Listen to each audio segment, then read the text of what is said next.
Malaysia calls itself a, quote, moderate Islamic nation. But today, powerful forces are trying to turn it into a fundamentalist Islamic country. And that has Malaysian Christians worried about their future. George Thomas has the story from the capital city of Kuala Lumpur. They forced me to renounce Christ, but I said no way. Daniel is a young Malaysian who has lived a secret and sometimes dangerous life. I've been threatened with death so many times by radical Muslims, but by the grace of God, I'm still alive. And you were once taken into a cell, beaten by these radical Muslims. Daniel converted from Islam to Christianity in 1998. We've concealed his identity and changed his voice. Under the Islamic laws of my country, the authorities can arrest me for my conversion. Malaysians attempting to leave Islam has become one of the most controversial issues in this country. The debate erupted last year when Malaysia's highest court rejected a Muslim convert's battle to be legally recognized as a Christian. Was the Lina Joy case a turning point in this whole crisis in your country? Yeah, it was a turning point in the wrong direction.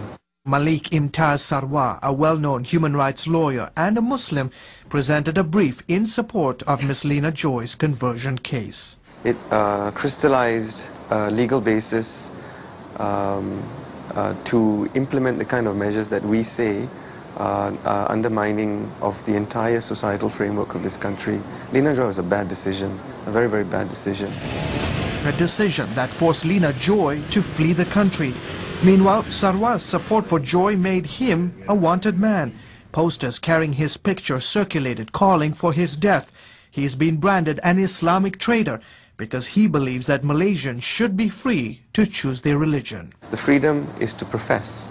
And once one professes, and this is even in the Quran, it is for that person and God after that.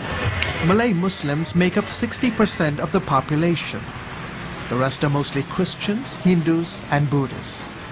The Malaysian constitution guarantees freedom of religion, but today non-Muslims fear those freedoms are being curtailed by powerful forces who want to turn Malaysia into an Islamic state. The extreme fundamentalists tend to believe that the laws of Malaysia must be Sharia compliance. Wong Kim Kong is the head of the National Evangelical Christian Fellowship.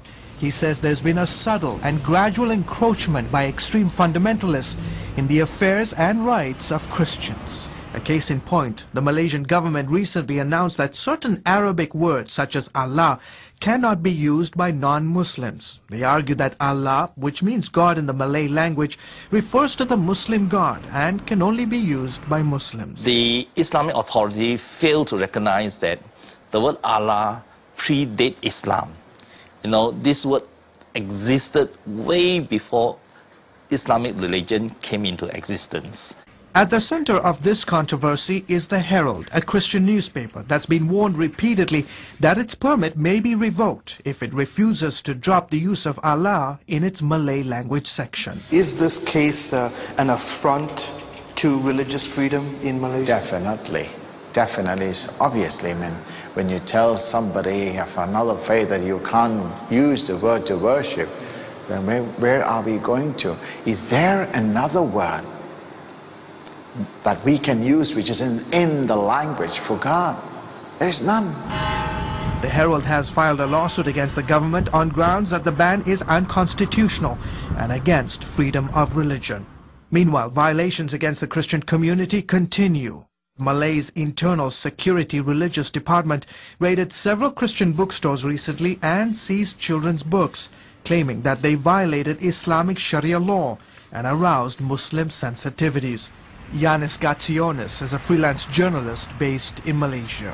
One of the things we hear quite a bit here in Malaysia is the need to protect Muslim sensitivities. I don't think that bodes well for tolerance. Tolerance is not about protecting sensitivities, but about getting people used to accepting other people as they are. These episodes leave many worried about the future of religious freedom here and uncomfortable with the rise of a new and radical form of Islam that threatens to undermine Malaysia's image as a moderate and progressive nation. We want people around the world to pray for us. We want people to speak out on our behalf so that we can have the freedom to practice our faith. George Thomas, CBN News, Kuala Lumpur, Malaysia.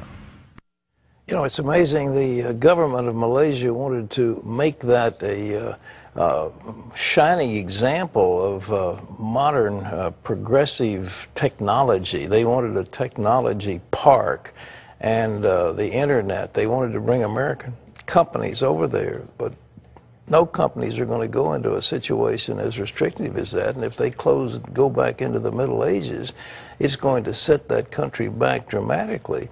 I'm sorry to see that because there's so many Malaysian Christians, so many Chinese, ethnic Chinese who are Christians. They're not subscribers to Islam.